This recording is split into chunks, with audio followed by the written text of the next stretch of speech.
Hello, hello. Yes, we are welcoming you back again. And this is Richard, and the channel is Physical Sciences Silver Bullet. Now, what are we going to do today? Before we start, I would urge you to click that subscription button, please, so that you can receive all our new videos which we are going to be posting. Our pledge to you is that everything, all the topics, all the questions will be discussed here.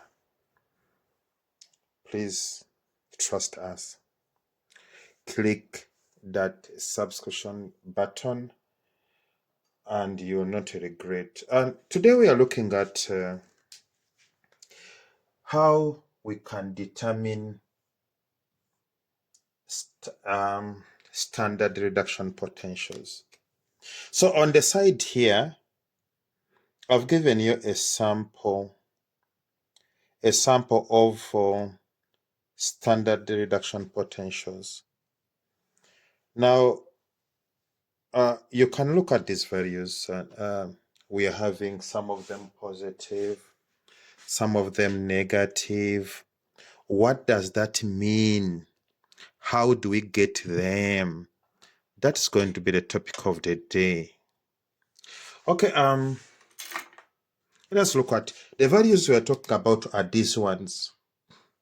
These values are called standard reduction potentials or standard electrode potentials.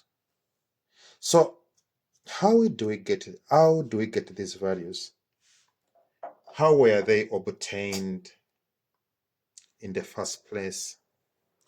That is what we are going to be looking at today. Okay, as we start, you have to know that these values, as we see them, they were determined against a reference electrode. So they decided that they need to make one electrode to be the reference, and that electrode was given electrode potential 0.00 volts. So which is this reference electrode? That's what we are going to look at here. Now, this is what we refer to as the reference electrode. It is the one which they used to determine all these values here. We normally tell our learners, okay, this is called standard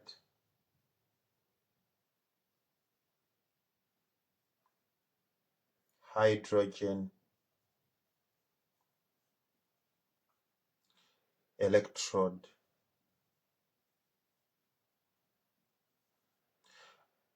We used to call our learners that they should remember it by She. Now, what is contained in the standard hydrogen electrode? We have this electrolyte, which is actually made up of concentration of hydrogen ions making up 1 mole per cubic decimeter. This one we obtain it normally from an acid, but that acid must have the concentration of hydrogen ions amounting to 1 mole per cubic decimeter. Now we have hydrogen gas entering through this spout at a pressure of 1 atmosphere or 101.3 kilopascals. Now inside here we have this electrode, preferably platinum.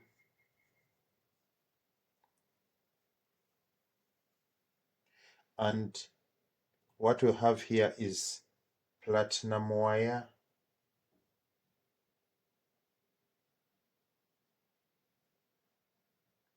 which is going to join to the external circuit. So that is She. What we see here is the standard hydrogen electrode. So scientists sat down and they decided that all other elements are going to be measured against this one. And this one was given electrode potential 0.00 voltage.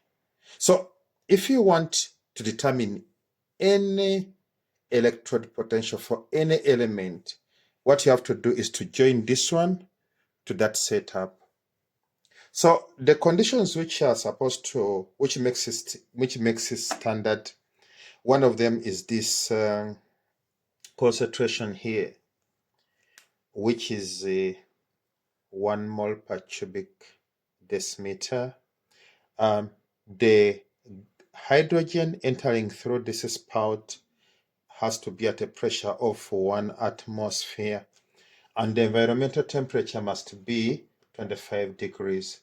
Now, when those three conditions are satisfied, then this cell is qualified to be called standard. Now, that is that. So we are going to use this cell to measure other electrode potentials. Now, we have this setup for determining the standard reduction potential of zinc. So this side we have our She. We looked at it already. We talked about it. So our She is connected against this half cell for zinc. If you are determining any other element, is what you are supposed to put here. It's half cell. If it's for copper, you're supposed to put the half cell for copper here. And if you want standard conditions, you establish them. They are very clear. Temperature of 25 degrees, concentration of 1 mole per cubic decimeter, and if the gas is involved, the pressure must be 1 atmosphere. So this setup is treated like the same way as we did for galvanic.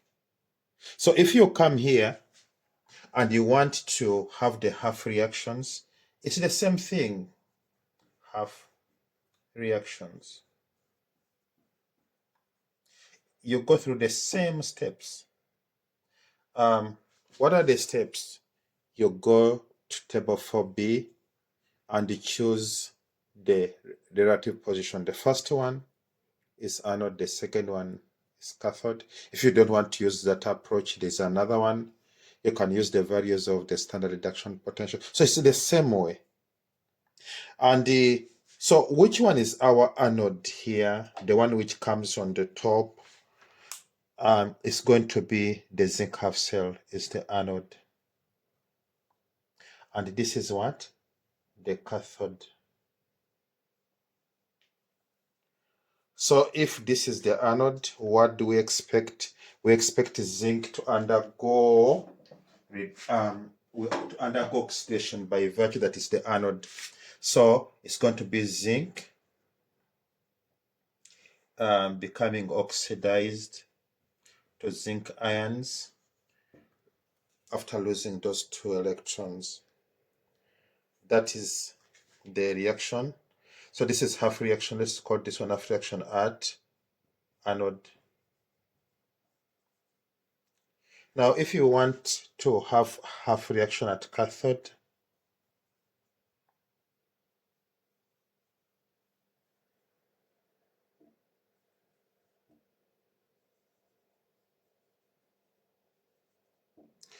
so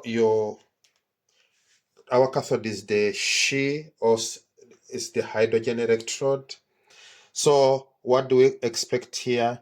Hydrogen is a bit different from other gases by the virtue that it has a positive ion, produces positive ion. So what happens here is reduction. And what is being reduced? We are going to have the hydrogen ions taking up electrons. But what you have to know is that this one, we balance it by taking up, by putting a 2 here. And how many electrons are involved? 2, giving us the hydrogen gas. So this is the reaction which takes place at what? At cathode. So if you are looking for the net, you go through the same procedure. This is our net reaction. So it's the same procedure we took when we are looking at the galvanic cell.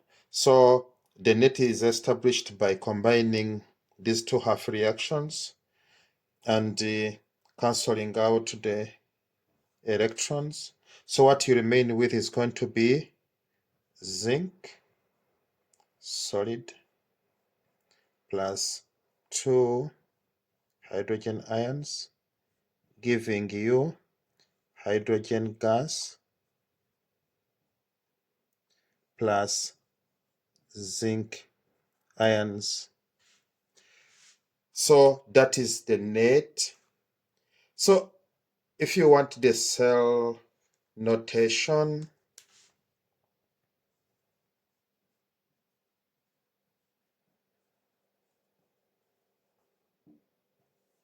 you go through the same procedure. Remember, what did we say about cell notation? We said that this side is anode, the other side is cathode. Now, this one being our reaction at anode, so we are going to say it is zinc solid. Then you have the phase boundary coming with zinc 2 ions. Then you put the salt bridge. Then you bring the cathode. The cathode will have the hydrogen ions. Then the phase boundary. Then hydrogen gas. Now here we have one important point to note. Remember, whatever is at the extreme of the cell notation, at the ends of the cell notation, must be the electrode. So there is no way we can have an electrode which is a gas here. So under that circumstance, what do? We put another phase change and we put platinum. I'm going to hope that this one is going to be seen. You put platinum. So platinum is going to be the electrode. So we are having 2 phase boundaries here because here we are having the aqueous, and after aqueous we went to the gas, and from the gas now you are coming to the solid. So that's why you see 2 phase boundaries there. So this is generally what we should expect when we are determining the standard reduction potential of any element. Another thing which you have to look at, which is very important here, is the cell potential.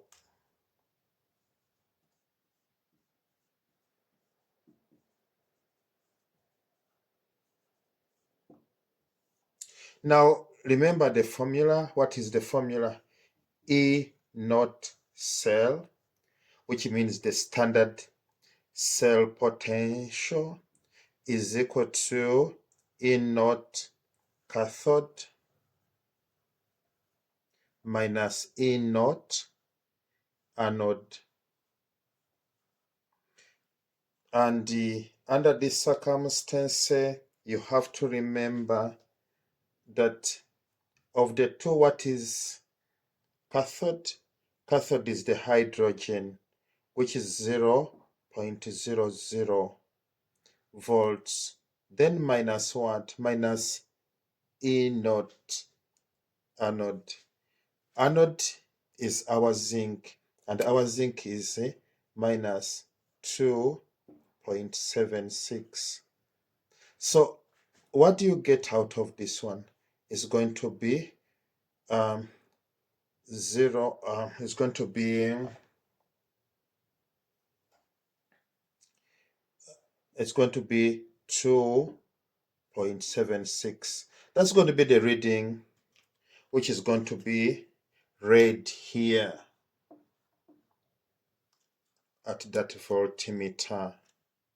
So that what you observe here, it is the cell potential of this cell, but it is indicative of the standard reduction potential of zinc. But to remember that because our zinc is the anode,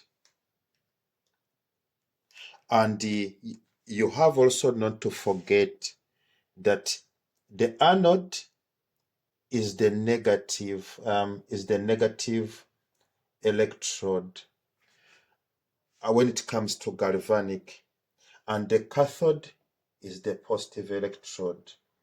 Remember, it is